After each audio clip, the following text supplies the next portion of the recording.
মহান রব্বুল ইজ্জতের দরবারে শুকরিয়া আদায় করছি যে আল্লাহ রাব্বুল আলামিন আমাদেরকে তার ঘর মসজিদে জুমার নামাজ আদায়ের জন্য আসা তৌফিক দান করেছেন। শুকরিয়া দান বলছি আলহামদুলিল্লাহ। বিশ্ব নবীর উপরে একবার দরুদ শরীফ পড়ছি সাল্লাল্লাহু আলাইহি ওয়াসাল্লাম। সম্মানিত মুসলিম একরাম, আমরা আলোচনা শুনতেছিলাম মুমিনদের কিছু বৈশিষ্ট্য সম্পর্কে। মুমিন যারা এদের আলামত কি? গত জুমায় আলোচনা চলছিল সূরা আনফালের 2 নম্বর আয়াত থেকে। ইন্নামাল মুমিনুনা আল্লাযীনা ইযা যুকিরাল্লাহু ওয়াজিলাত কুলুবুহুম। যারা মুমিন, যখন তাদের সামনে আল্লাহর নাম উচ্চারিত হয় তাদের অন্তর ভীত হয়ে যায়, আল্লাহর ভয় সঞ্চালন হয় অন্তরের মধ্যে, অন্তরে তাকওয়া জাগ্রত হয়, আল্লাহর ভয় অন্তরে চলে আসবে। তাদের সামনে যখন কোরআনুল কারীমের তেলাওয়াত হবে, যারা মুমিন, যারা ঈমানদার, কোরআনের বয়ান হবে, তখন তাদের ঈমান বেড়ে যাবে।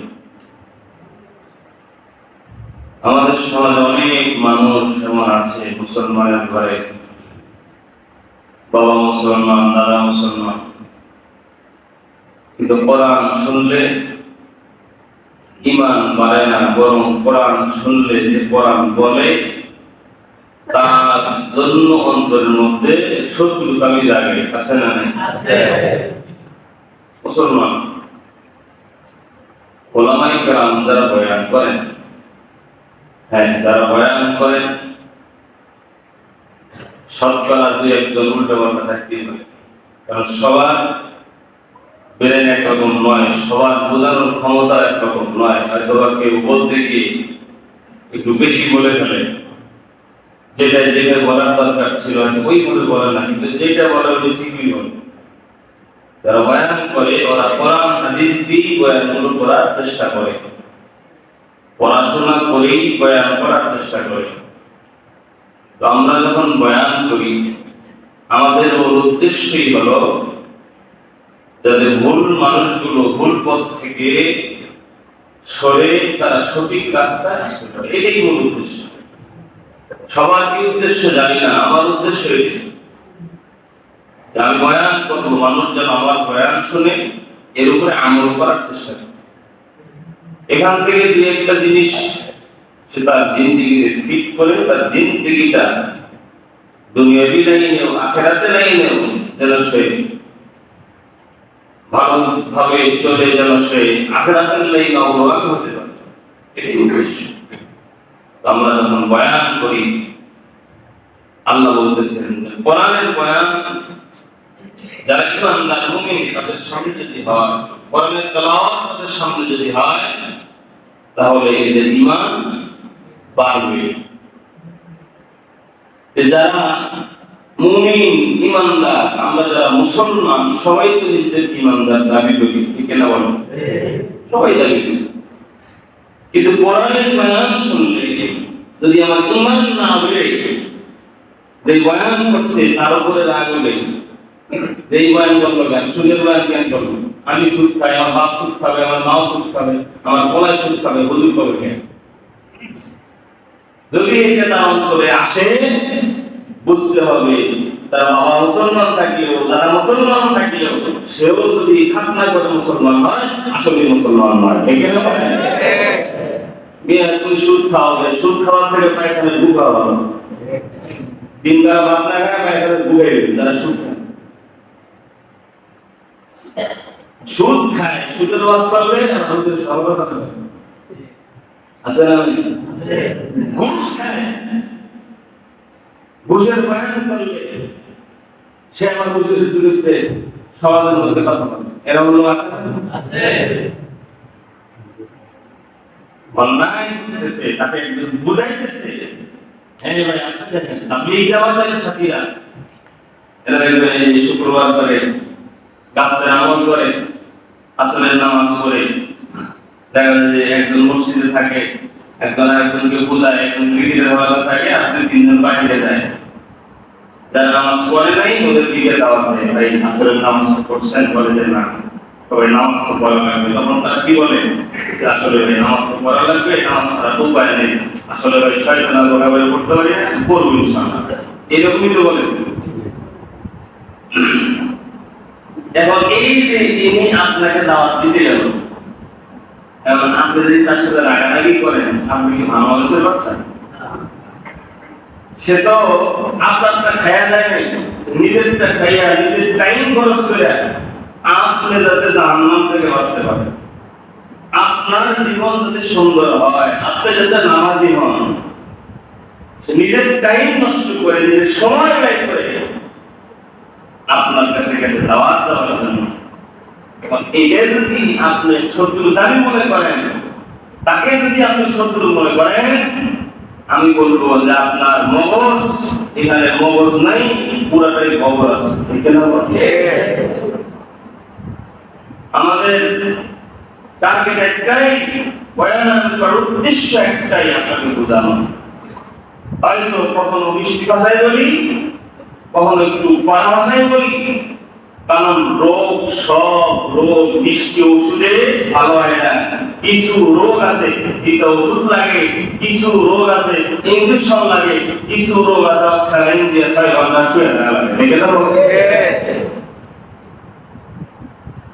এজন্য ভাই কোরআনের কথা শুনলে, আর সুদের কথা কি আমি বলি, সুদ খেতে এটা হারাম, এটা আল্লাহ হারাম করছেন, আল্লাহর গাইয়া আমার বিরুদ্ধে বলে লাগবে। কোরআনে যতদিন আছে আমি সেটা গেলে আরেকজন আসলে ওই আয়াত থেকে বয়ান করবে, ঠিক আছে? বলেন আপনি যদি আয়াত ভালো লাগে লাল কলম নেন, দিয়ে কোরআন শরীফ পড়লে আমাদের বন্ধু আল্লাহ মিলে মানে তাহলে দেখা যাবে যে আপনার কারণ কত বড় আছে। এই জন্য যে কথাগুলো বলি উপলব্ধি করার চেষ্টা করবেন, বোঝার চেষ্টা করবেন। একটাই উদ্দেশ্য আপনাকে বোঝানো, যে হ্যাঁ ভাই আসেন, মাঝে মধ্যে তো বলি যে হাতে ধরে পায়ে বলি। এই বাংলাদেশে একমাত্র ওলামায়ে কেরামরাই মানুষের কাছে কাছে গিয়ে জাহান্নাম থেকে বাঁচায়, জান্নাতে যেতে চায়, দ্বিতীয় কোন অপশন নেই। হাত পাও ধরে আপনাকে বুঝাবে কি খেয়াল করছে, তাহলে জানেন না আমার কি আমার সমস্যা আছে। কি সমস্যা? আমি কোরআন যখন শিখেছি, কোরআন যখন বুঝেছি, আল্লাহর পক্ষ থেকে আমার উপরে পয়গম্বরদের জিম্মাদারি চলে আসছে, এই আম পাবলিককে কোরআনের সঠিক কথাগুলো বোঝায় তাদেরকে সঠিক রাস্তায় আনার চেষ্টা কর, এটা আমার জিম্মাদারি। কারণ আমি এটা শিখছি, কারণ কোরআন শিখছেন, এখন এটা পৌঁছায় দেন, এটা আল্লাহর পক্ষ থেকে পৌঁছায়। নবীজি বলেছেন বাল্লিগু আন্নি ওয়ালাউ আয়া, আমার পক্ষ থেকে একটা বাণীও যদি তুমি শিখো, এটা আরেকজনকে পৌঁছায় দাও, যাতে সে এর উপরে আমল করতে পারে। তো বলতেছিলাম, যারা মুমিন তাদের সামনে যখন কোরআনের বয়ান হয়, কোরআনের তেলাওয়াত হয়, তাহলে ঈমান কি হবে? ঈমান বলেন না, ঈমান বাড়বে। ওয়া'আলা রাব্বিহিম ইয়াতাওয়াক্কালুন, যারা মুমিন এদের ভরসা থাকবে একজনের উপরে, তিনি কে? আল্লাহ। যারা মুমিন আল্লাযীনা ইউকিমুনাস সালাত, নামাজ পড়েন, নামাজ। মূল চ্যাপ্টার ছিল নামাজ, আমরা নামাজ পড়ি না। বয়ান করতে করতে বলতেছিলাম, যারা দুনিয়াতে নামাজ আদায় করবে না, এদের জন্য 15টা শাস্তি আছে। কয়টা? এই 15টা শাস্তি যারা বেনামাজি, এদের দুনিয়াতে বেনামাজির শাস্তি 15টার মধ্যে, দুনিয়ার মধ্যে তার কিছু শাস্তি হবে। এর মধ্যে প্রথমে 6টা মৃত্যুর আগে।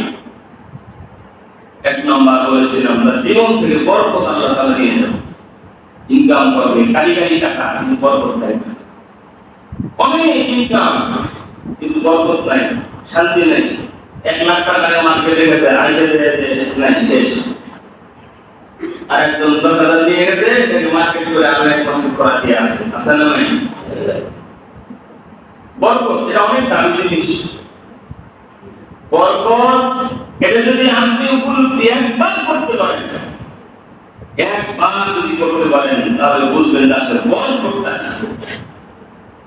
কারণ সাহাবায়ে কেরাম তো চোখে দেখেছেন বরকত কারে বলে। এক বেলা দুধ হারিয়ে আসছে নবীর কাছে এবং একজনকে বলছেন যাও ওই মসজিদের সামনে মুসল্লি আছে ওদেরকে নিয়ে আসা ইয়া কাফলা সব হয়েছে দুধ এক বাটি এক বেলা দুই দিন দেরি হবে। শত শত মানুষ হাজির হয়ে গেছে। রাসূল ডাকছে, কে ডাকছে? নবীজি ডাকছেন, খাওয়াবেন। নবীজি খাওয়াইলে তার সারা খাবার খাওয়াবে না। এখন যান হাতে বাটি দুধের বাটি ওরে বলছে যে তুমি এই দিকে বিসমিল্লাহ বলে ডাকনা দিয়া খাওয়া শুরু করো। তারও চিন্তা করছে আল্লাহ আমি তো আগে থেকে একটু পাইতাম, আমি যদি আগে খাওয়াই এই পর্যন্ত দেয় আমাকে কি? আল্লাহ রাসূল বলছেন বিসমিল্লাহ বলে খাওয়া শুরু করো। একে একে একে একে একে একে পেয়ালা দুধের পেয়ালা থেকে সবাই দুধ পান করছে। সব শেষে আইসা বাটি খুলে দেখে যেরকম দুধ এখন সেরকমই আছে। এরকম বলতো এটা সরাসরি তারা দেখছেন কিতাবের মধ্যে আছে না দেখলে না সরাসরি দেখা জিনিস বরকত। আমাদের বরকত আমি একটু মাঝে মধ্যে উপলব্ধি করি। আমাদের হয়তো অনেক অনেক দিতে পারেন না, তাবলীগ জামাতের যে খাবার আছে এই খাবারের মধ্যে বরকত আছে। যারা খাইছেন তারা কেমন জানি একটা মানে আলাদা জিনিস, মানে বোঝা আসলে কি জিনিস, কেমন জানি এটা আলাদা জিনিস এখানে কাজ করে। বলেন বস্তু বলো তাই না, কিন্তু এর মধ্যে দেখা যাবে খাইতে জমা কি কি খাইতে যত খাই তত ভালো লাগতেছে। এই যে একটা জিনিস বরকত, এটা যদি একবার উপলব্ধি করতে পারেন, বুঝতে পারেন যে আমার কোন জিনিসে বরকত হয়, ওই জিনিস আমি জীবন গেলেও আর থাকবেন না, বরকত ধরে রাখবেন। যেটা নামাজি হলে বরকত থাকবে না, বরকত নষ্ট হয়ে যাবে।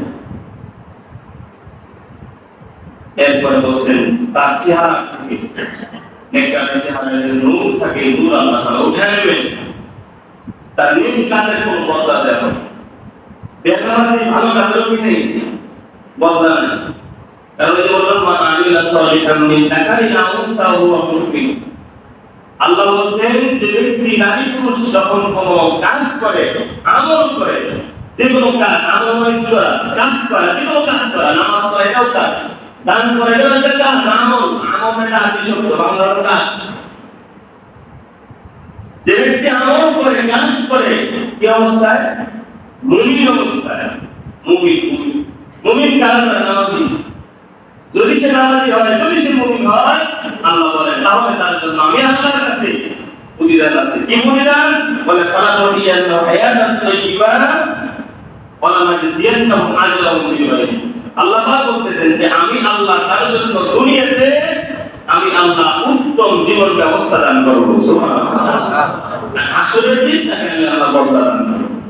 তাহলে কাজটা করতে হবে মুমিন অবস্থায়। মুমিন কারা? এতে বলছে মুমিন তারা নামাজি যারা।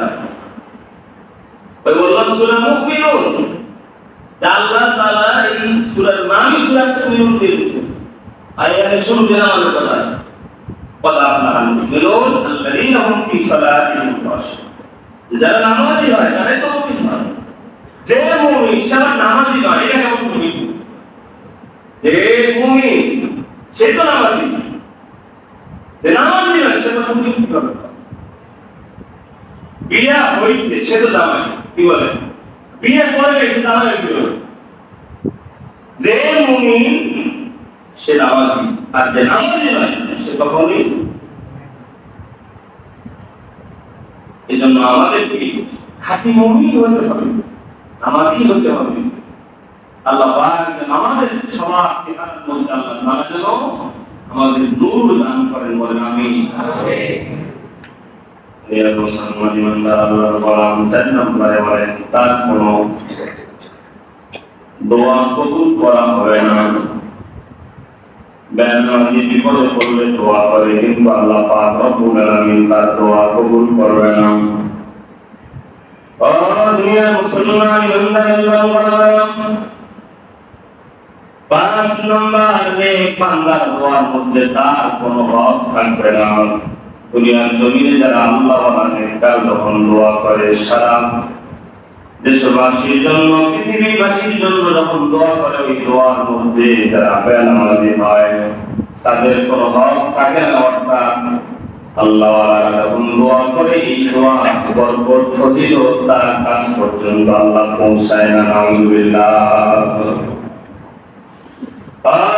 মুসলমান এরপরে 6 নম্বরে আল্লাহ পাক রব্বুল আলামিন যত ফেরেশতা আমাদের তদারকির জন্য রেখেছেন, সকল ফেরেশতা ওই বেনামাজির উপরে নাজ থাকে।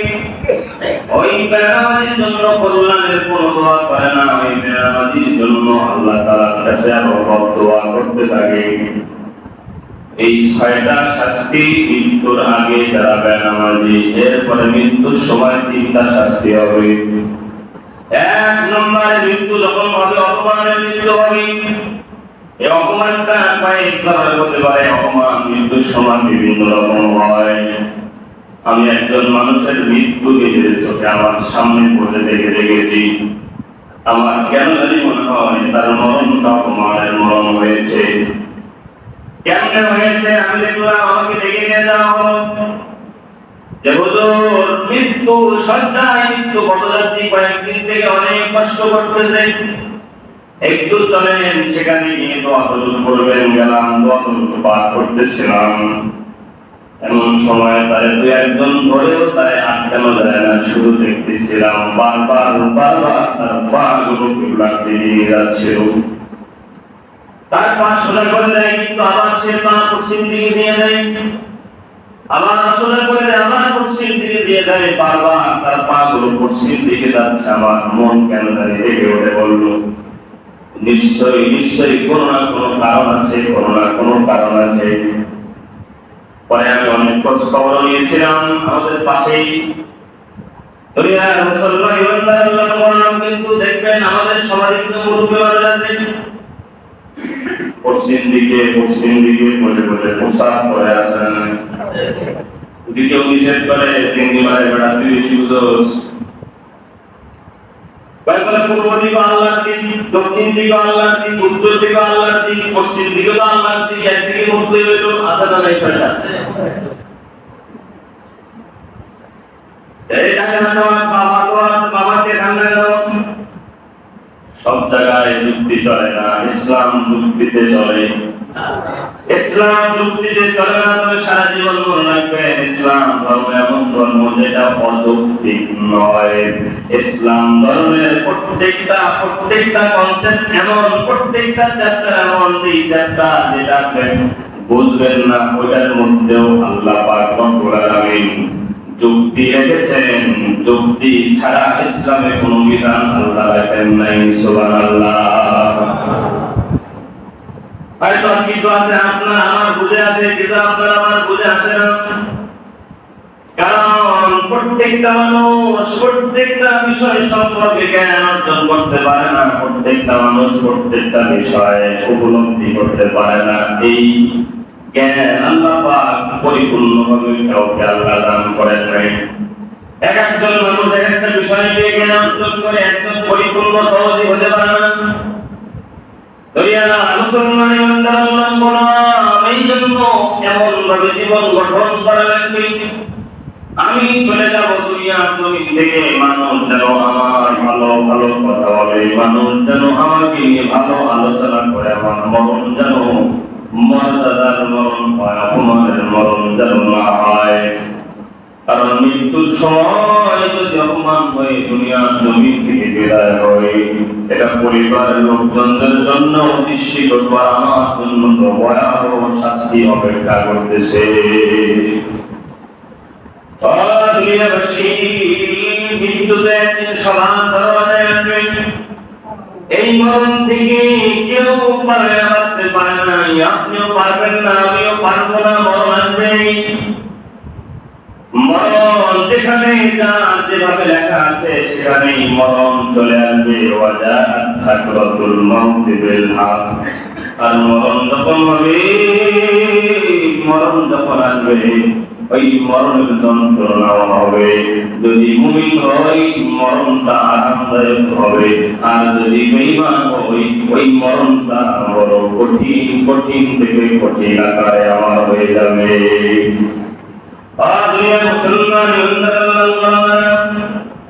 এই জন্য এমন ভাবে জীবন গঠন করবো, এমন ভাবে জীবন গঠন করবো, দুনিয়া থেকে চলে যাওয়ার পরে যেন কবরের হালত থেকেই, মৃত্যুর পর থেকেই আমি আল্লাহ পাকের পক্ষ থেকে মর্যাদার পাত্র হয়ে যেন জান্নাত পর্যন্ত যেতে পারি।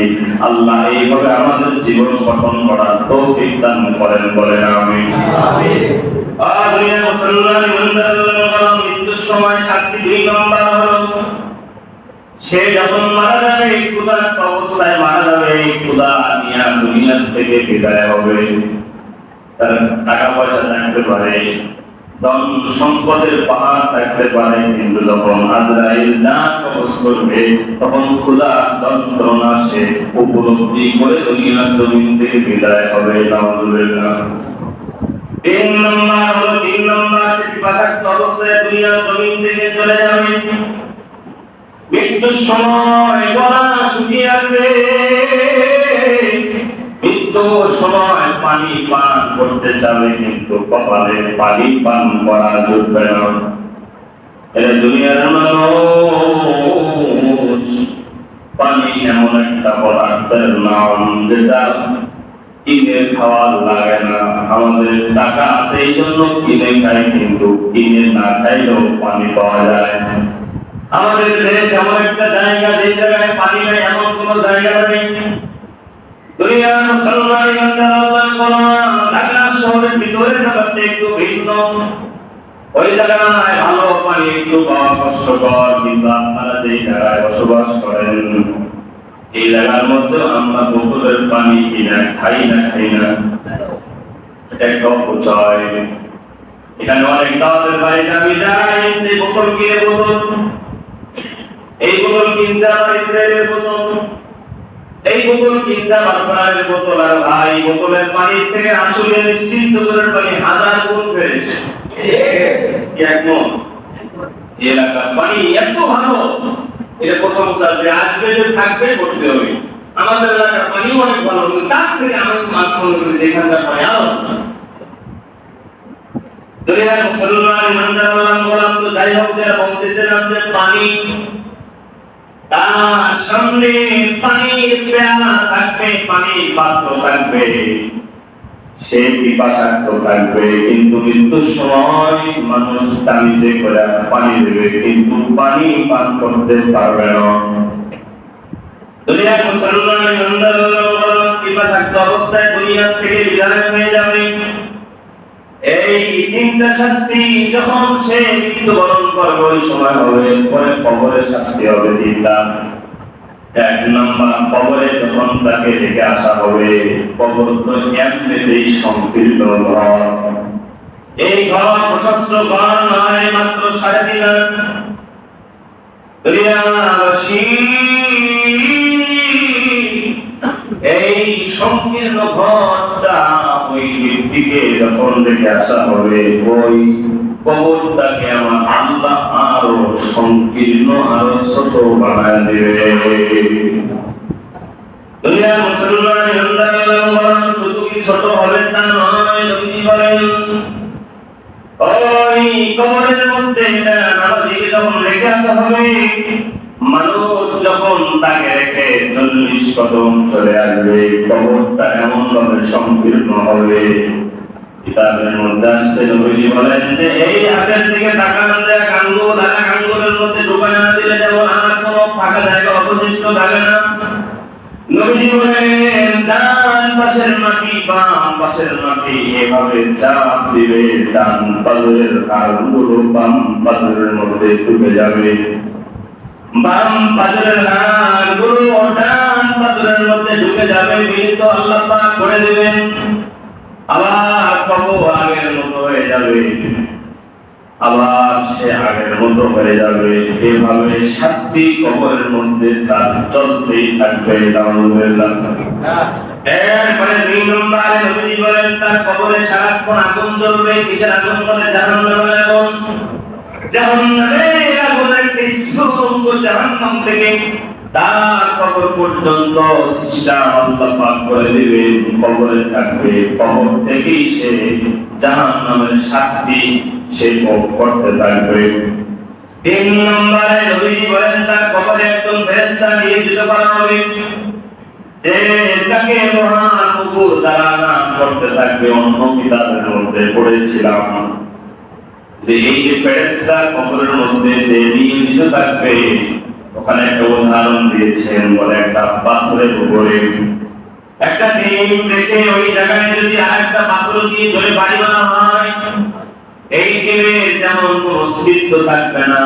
ওই ফেরেশতা ওই কবরের মধ্যে নামাজি বান্দারে লোহার মুকুর দিয়া তাকে ওই রকম ভাবে এক জায়গায় রেখে যখন মুকুর দিয়ে আঘাত করবে, সে এরকম বিচ্ছিন্ন হয়ে যাবে, আবার আগের মতো হয়ে যাবে, আবার তাকে মুকুর দ্বারা আঘাত করা হবে। এমন ওই হাসরের ময়দান বিচার যেদিন হবে, ওই দিন পর্যন্ত তার শাস্তি কবর থেকে শুরু হয়ে যাবে। মুসলমান ইমানদার আল্লাহ বলেন হাসরের ময়দানে 3টা শাস্তি। একজন ফেরেশতা উল্টা করে তাকে হাসরের ময়দানে টেনে টেনে নিয়ে যাবে। মানুষ দেখে চিনবে যে এই মানুষ দুনিয়াতে নামাজ পড়ে নাই, সময় পাইছে আল্লাহর ডাকে নাই। দুনিয়ার মুসলমান ওই হাসরের ময়দানে কোটি কোটি মানুষের সামনে অপমানিত হইয়া অপদস্থ হইয়া আল্লাহর সামনে আমাদেরকে গিয়ে দাঁড়াতে হবে। উল্টা করে লাটকা নিয়ে যাবে। এমনি এমনি দুনিয়ার জমিনে আমরা যারা পড়ালেখা করেছি, দেখা যায় স্কুলে ক্লাসের মধ্যে অন্য ছাত্রদের পড়া হয়েছে, আমার পড়াটা কোনো কারণে পড়তে পারি নাই, হয় নাই। দেখা যায় সবার পড়া হয়েছে, আমার পড়া হয় নাই। নিজের কাছে বড় অপমান লাগে, অপমানিত লাগে, অন্তরের মধ্যে লজ্জা কাজ করে, অনেক শরম লাগে, হায়া লাগে, পড়া হয় নাই। আপনাকে যদি একটা প্রশ্ন করে যদি বলতে না পারেন, অপমানিত হয়, লজ্জা পাওয়ারে দুনিয়ার মুসলমান ওই হাসরের ময়দানে কোটি কোটি মানুষের সামনে, নবীর সামনে, আল্লাহর সামনে যারা বেনামাজি হবে, এদেরকে উল্টা করে লটকায়া ফেরেশতা আল্লাহর সামনে হাজির করবে। এটা আরো কত অপমানজনক হবে। এরপরে 2 নম্বরে হাসরের ময়দানে শাস্তি আল্লাহ তার দিকে অনুগ্রহের দৃষ্টি দেবেন না। দুনিয়ার মুসলমান ইমানদার আল্লাহ বলেন যে নামাজ এমন একটা ইবাদত, নামাজ এমন একটা ইবাদত। নবীজি সাল্লাল্লাহু আলাইহি ওয়াসাল্লাম কে সাহাবায়ে কেরাম জিজ্ঞাসা করেছেন, ও পয়গম্বর সর্বোত্তম আমল কোনটা? নবীজি বলেন সর্বোত্তম আমল হলো নামাজ, নামাজ, নামাজ। সুবহানাল্লাহ। নামাজ এমন একটা ইবাদত, এমন একটা ইবাদত। নবীজি বলেন বান্দা বান্দা নামাজের দ্বারা আল্লাহ পাক রব্বুল আলামিনের সাথে সম্পর্ক তৈরি করে দিতে পারে। বান্দা এবং আল্লাহর মাঝখানে সম্পর্ক তৈরি করার মাধ্যমের নাম হলো নামাজ। সুবহানাল্লাহ। নবীজি বলেন ইদা কানা আহাদুকুম ফিস সালাহ ফাইন্নাহু ইউনাজি রাব্বা। ঈশ্বরী বলেন আমার উম্মতেরা শোনো, যখন বান্দা নামাজের মধ্যে দাঁড়ায় যায়, যে বান্দা যখন নামাজ পড়ে তখন সে তার রবের সাথে গোপনে কথা বলা শুরু করে। আরে ভাই, গোপন গোপন শব্দের গোপন কথাটা এখানে চলে আসছে। হাদিসের মধ্যে গোপন শব্দ, গোপনে কথা বলে, মানে গোপনে মানুষ একান্ত বন্ধুদের সাথেই কথা বলে, একান্ত বন্ধুদের সঙ্গেই মানুষ গোপনে দেখা করে, গোপনে কথা বলে। আল্লাহ নবী বলেন বান্দা যখন নামাজ পড়ে, বান্দা তার রবের সাথে গোপনে বৈঠক করে যেন গল্প করে। সুবহানাল্লাহ। দুনিয়ার মুসলমান ইমানদার আল্লাহ বলেন নামাজ হলো একটা ইবাদত, যেটা জাহান্নাম থেকে মুক্তির কারণ। শান্তি। জোরে বলেন সুবহানাল্লাহ। আমি বলি না নবী বলেন জান্নাত সাল্লা ক্বাবলা তুলুইশ শামসি ওয়া ক্বাবলা গুরুবিহা। আল্লাহ নবী হাদিসের মধ্যে বলেন কখনোই জাহান্নামে প্রবেশ করবে না। লাইল জান্নাত কখনোই প্রবেশ করবে না। কোথায় বলে নার জাহান্নাম? কে বলে? মান সাল্লা, যে নামাজ পড়ে, মান সাল্লা ক্বাবলা তুলুইশ শামসি ওয়া ক্বাবলা গুরুবিহা, যে সূর্য ওঠার আগে নামাজ, সূর্য ডোবার আগে নামাজ, এর যতবার হয় বলে এই নামাজ কোন নামাজ? বলে সূর্য ওঠার আগের নামাজ ফজরের নামাজ, আর সূর্য অস্ত যাওয়ার আগের নামাজ হলো আসরের নামাজ। এই দুই নামাজে যারা যত্নবান হবে আল্লাহর নবী বলেন লাইল জান্নাত, তারা কখনোই জাহান্নামে প্রবেশ করবে না। বলে বলেন সুবহানাল্লাহ।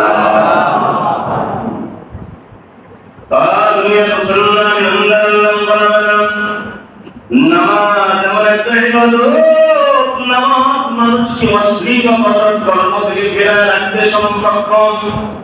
আল্লাহ বলেন মা উহিয়া ইলাইকা মিনাল কিতাবি ওয়া আকিমিস সালাহ ইন্নাস সালাতা তানহা আনিল ফাহশাই ওয়াল মুনকার ওয়া লাযিকরুল্লাহি আকবার। ও আল্লাহ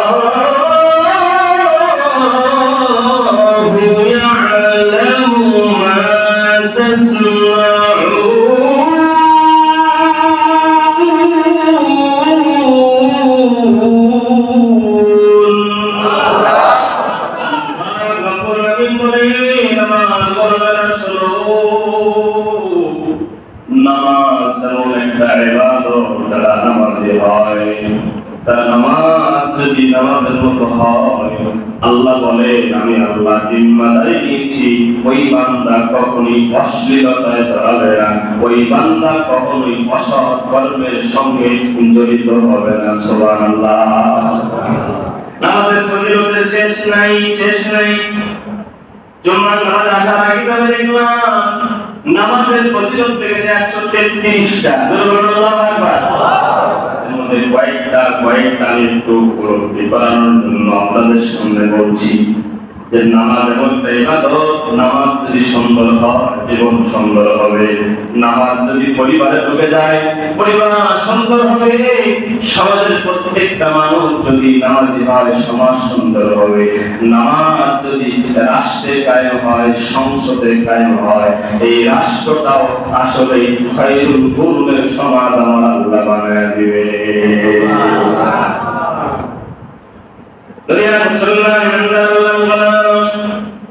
এরপরে আসেন নামাজ গুনাহ মাফের মাধ্যম। নামাজ গুনাহ মাফের মাধ্যম। নবী সাহাবায়ে কেরামদেরকে ডাক দেওয়ার সাহাবায়ে শোনো, তোমাদের ওখানে সামনে যদি একটা বড় হাউস থাকে, হাউস, ওই হাউসের মধ্যে যদি তুমি দিনে 5 বার গোসল করো তোমার শরীরে ময়লা থাকবে। সাহাবায়ে কেরাম বলেন পয়গম্বর, একজন মানুষ 5 বার গোসল করলে আমার শরীরে ময়লা থাকবে কেমনে? আল্লাহ নবী বলেন সাহাবায়ে শোনো, যেই আল্লাহ গোলাম 5 ওয়াক্ত নামাজ পড়বে, 5 বার ওযু করবে, 5 ওয়াক্ত নামাজ পড়বে, আমার আল্লাহ তার শরীরে কোনো গুনাহের ময়লা রাখবে না। একজন মানুষ 5 বার গোসল করলে আমার শরীরে ময়লা থাকে না। নবী বলেন আমার উম্মতরা শুনো, 5 ওয়াক্ত নামাজ যদি তুমি পড়ো তোমার অন্তরে কোনো গুনাহের ময়লা থাকবে না। আল্লাহু আকবার। এরপরে নবী সাল্লাল্লাহু আলাইহি ওয়াসাল্লাম বলেন শোনো, নামাজে যখন বান্দা ওযু করে নামাজ এমন একটা ইবাদত, নামাজ এমন একটা ইবাদত, বান্দা যখন নামাজের জন্য ওযু করে মসজিদের দিকে পা ফেলায়, এক কদম পরে আল্লাহ একটা গুনাহ মাফ করে দেয়, আর একটা মর্যাদা আমার আল্লাহ বান্দার জন্য বাড়ায় দেয়। সুবহানাল্লাহ। এক কথায় প্রতি কদমে কদমে বান্দার গুনাহ মাফ হতে থাকে, আর বান্দার মর্যাদা আল্লাহ তাআলার তরফ থেকে বাড়তে থাকে। সুবহানাল্লাহ। এই জন্য নবীজি বলছেন বাসা থেকে ওযু করে, ঘর থেকে ওযু করে মসজিদে আসবেন। কেন কেন বলে, এখানে ওযু নবীজি শর্ত লাগিয়ে দিয়েছেন যে বান্দা যখন ওযু করে মসজিদে গমন করে, তার মানে ওযু ছাড়া মসজিদে গমন করলে এই মর্যাদা অন্তর্ভুক্ত হওয়া যাবে না। ঠিক না?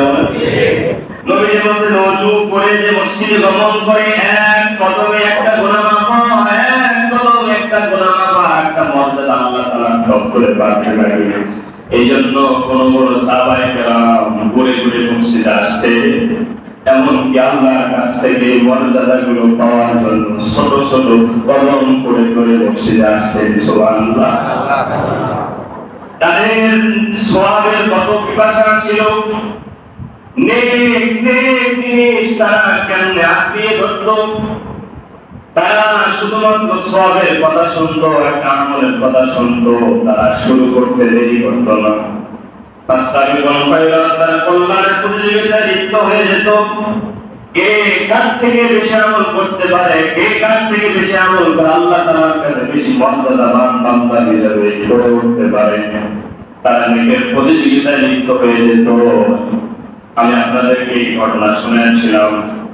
আল্লাহর নবীর কাছে কিছু সাহাবী গিয়ে বলেন, ইয়া রাসূলুল্লাহ, হাবিবাল্লাহ, মুহাজির সাহাবী যারা হিজরত করে মক্কা থেকে মদিনায় আসছে, এসে নবীকে বলছেন, ও পয়গম্বর, আনসার সাহাবী যারা, এখানকার স্থানীয় সাহাবী যারা, তারা আমাদের থেকে আমলের থেকে অগ্রগামী। নবীজি বললেন, কিভাবে? বলে, আমরা নামাজ পড়ি, তারা নামাজ পড়ে, আমরা জিকির করি, তারাও জিকির করে, কিন্তু পয়গম্বর তারা স্থানীয় মানুষ, এখানে তাদের জমা জমি আছে, সম্পদ তাদের আছে, আমরা তো হিজরত করে মক্কা থেকে আপনার সঙ্গে চলে এসেছি, আমাদের তো এখানে মাটিটা নাই, বাড়িঘর নাই, সম্পদ নাই, তারা তো সম্পদ থাকার কারণে জাকাত দিচ্ছে, দান করতেছে, হজ করতেছে। ও পয়গম্বর, তারা এইগুলো দিক দিয়ে আমাদের থেকে নেকির দিক দিয়া অগ্রগামী। একটু চিন্তা করেন তো, কোন মানুষের মাথায় আসতে পারে যে আমি দান করতে পারছি না, আমার টাকা নাই, যার কারণে আমি নেকির থেকে পিছিয়ে আছি, আমি জাকাত দিতে পারছি না, আমি নেকির থেকে পিছিয়ে আছি, যে হজ করতে যাচ্ছে তার থেকে আমি নেকির থেকে পিছিয়ে আছি। কারণ এই প্রশ্ন তার মাথায় উঠে দিতে পারে যে সব সময় নেকি অর্জনের চিন্তা করে। ঠিক না বলেন? সাহাবায়ে কেরাম নবীকে বললেন, পয়গম্বর, আমরা এখন কি করতে পারি? নবী ডাক দেন, সাহাবীরা শুনো, আমি তোমাদেরকে একটা আমল শিখিয়ে দিই, আমলটা যদি তোমরা করতে পারো, তারা হজ করে, যাকাত দিয়ে, দান করে যে সওয়াব পায়, আল্লাহ তোমাদের আমল নয়, এই আমল করলে সওয়াব দান করে দিবে। সুবহানাল্লাহ। সাহাবায়ে কেরামদেরকে নবীজি আমল শিখিয়ে দিলেন, 5 ওয়াক্ত নামাজ পড়বা, কয় ওয়াক্ত? 5 ওয়াক্ত নামাজের পরে সুবহানাল্লাহ 33 বার, আলহামদুলিল্লাহ 33 বার, আল্লাহু আকবার 34 বার। এই আমল যদি তোমরা করো, আল্লাহ পাক রব্বুল আলামিন ধনী সাহাবীরা যে আমলগুলো করে তোমরা যা করতে পারো না, এই আমল করলে ওই আমল করার সওয়াব আল্লাহ আমলনামায় দান করে দিবে। সুবহানাল্লাহ। এখন দেখেন, খেয়াল করেন, সাহাবায়ে কেরামের মধ্যে যে প্রতিযোগিতা, ফাস্তাবিকুল খায়রাত, কল্যাণের প্রতিযোগিতা কিভাবে। এখন এই যে গরীব সাহাবী যারা মুহাজির, নামাজের পরে তারা আঙ্গুল বাড়ি কি যেন করে, ধনী সাহাবী একজন খেয়াল করে কি ব্যাপার, ওরা আবার নতুন করে কি করে, জয়মান আল্লাহু আকবার, ওরা আবার নতুন করে কি করে। এখন তো যারা গরীব অনেকেই আমল করে, যারা ধনী তারা তো জানে না, তারা এখন এটা আবার খুঁজে অনুসন্ধান করে তল্লাশি করে বের করছে, এখন বের করে তারা আবার আমল শুরু করছে। সুবহানাল্লাহ। মুহাজির সাহাবী নবীর কাছে গিয়ে বলেন, ও পয়গম্বর, আপনি তো আমাদেরকে আমল শিখিয়ে দিয়েছিলেন যে তারা যে আমলগুলো করে, এই আমল করলে আমরা ওই জিনিসগুলো পাবো, কিন্তু আমল তো ফাঁস হয়ে গেছে, এই আমল তারা শুরু করছে, এখন কি করা? কারণ যে আমল আপনি আমাদেরকে শিখিয়ে দিয়েছেন, এখন তারাই আমল করে, তারা দান করতেছে, হজ করতেছে, যাকাত দিচ্ছে, কিন্তু আমল তারা শুরু করছে, এখন কি করা? আল্লাহ পাক রব্বুল আলামিনের দোস্ত প্যারা নবী ডাক দিয়ে বলেন ইহরিস আলা মা আনফাউকা ওয়াসতাইন বিল্লাহি ওয়া লা তা'জাস। আল্লাহ নবী বলেন এই যে তোমার অন্তরের মধ্যে লোভ, নিজের লোভ এটাকে তুমি ধারণ করে রাখো, এটাকে যদি ধারণ করে রাখতে পারো এই লোভটাই তোমাকে আল্লাহ জান্নাত পর্যন্ত পৌঁছায় দিবে। এই যে তোমার ভিতরে তুমি করতে পারতেছো না নেক আমল, তোমার থেকে ছুটে যাচ্ছে, সে তোমার থেকে নেগেটিভ দিকে আগে যাচ্ছে, এটা তুমি তোমার অন্তরে ধরে রাখো, এই লোভটাকে ধরে রাখো, এই লোভটাই তোমাকে জান্নাত পর্যন্ত পৌঁছায় দেবে। সুবহানাল্লাহ। এই সালামা এনকাউকা কল্যাণের বিষয়ে লোভ করা অন্তরের মধ্যে। আমরা লোভ করি যে ওর টাকা আছে, আমার টাকা নেই কেন, ওর দুইটা বাড়ি আমার একটা গায়ে, এটা লোভ, এটা হলো দুনিয়ার লোভ। এই লোভের লাভ নাই, এই লোভের ক্ষতি। আখিরাতের লাইনের লোভ করা, একজন মাগরিবের নামাজ পড়ে আবার দুইটা করতেছে, আবার চারটা নামাজ করতেছে, এইটা দেখে লোভ করে যে ওই লোকটাও তো আমার পাশে দোকানদার, সে দোকানদারি করে 5 ওয়াক্ত নামাজ পড়ে, আর কাস্টমার সারাদিন করে চালায়, নামাজ যায় না, এটা দেখে লোভ করা দরকার। সে নামাজ যায়, আমি দেখতে পারি না। অনেক মানুষ আমার আছে যে আমার থেকে হাজার গুণ ব্যস্ত, কিন্তু নামাজ পড়ে আমি পড়ি না। আল্লাহ পাক আমাদেরকে তৌফিক দান করেন। আমি শেষ করে দিচ্ছি। এই যে শেষ 15 নম্বরের শাস্তি, হাসরের যে 3 নম্বর লাস্টে জাহান্নামের ভিতরে রমরম নামের একটা কূপ আছে, যে কূপটা থাকবে সাপ বিচ্ছু দ্বারা ভর্তি। সাপগুলো হবে পাহাড়ের মতো, বিচ্ছুগুলো হবে হাতির মতো। এই যে গর্তটা, কূপটা তাহলে কত বড় হবে, একটা করে সাপ যদি পাহাড়ের মতো হয়, সাপ দেখবেন বড় বড় সাপ পেঁচা থাকে, বিশাল বড় শিশুর দেখা যায়, চিড়িয়াখানায় বড় বড় সাপ আছে, দেখবেন সাপ পাহাড়ের মতো এরকম বসে থাকলে দেখা যাবে। একটা বিচ্ছু, ছোট ছোট বিচ্ছু গুলা যেগুলো আমরা দেখি, একটা বিচ্ছু হাতির মতো হবে। ওই গর্তের মধ্যে থেকে ফেরেশতারা হাওয়া দিবে, এবার এই বিচ্ছু এই সাপ তাকে দংশন করতে থাকবে, আবার উঠায় নেবে, আবার ফলাবে। এইরকম শাস্তি তার হাসরের ময়দানে চলতেই থাকবে। চলে বলেন নাউযুবিল্লাহ। আসল অনুরোধ করে বলি, 5 ওয়াক্ত নামাজ যেখানেই থাকেন, যে অবস্থাতেই থাকেন, 5 ওয়াক্ত নামাজ পড়েন, যেখানে আছেন সেখানেই পড়ুন। আল্লাহ পাক যেন নামাজটা আমাদের জীবনে করার তৌফিক দান করেন। অনেক মানুষ জীবন সুন্দর করতে চায়, পরিবারকে ভালো রাখতে চায়, সন্তানগুলোকে ভালো রাখতে চায়, ভালো বানাতে চায়, সব হবে আপনি শুধু নামাজ পড়েন, কিচ্ছু লাগবে না। একটা ওষুধ নামাজ, নিজে পড়েন, সন্তানকে পড়ান, বউকে পড়ান, দেখবেন যে সব কিছু অটোমেটিক সুন্দর হয়ে যাবে ইনশাআল্লাহ। আল্লাহ পাক আমাদের সবাইকে 5 ওয়াক্ত নামাজ বানিয়ে দেন, 5 ওয়াক্ত নামাজ পড়ার তৌফিক দান করেন। আমিন। ওয়া আখিরু দাওয়ানা আলহামদুলিল্লাহি রাব্বিল আলামিন।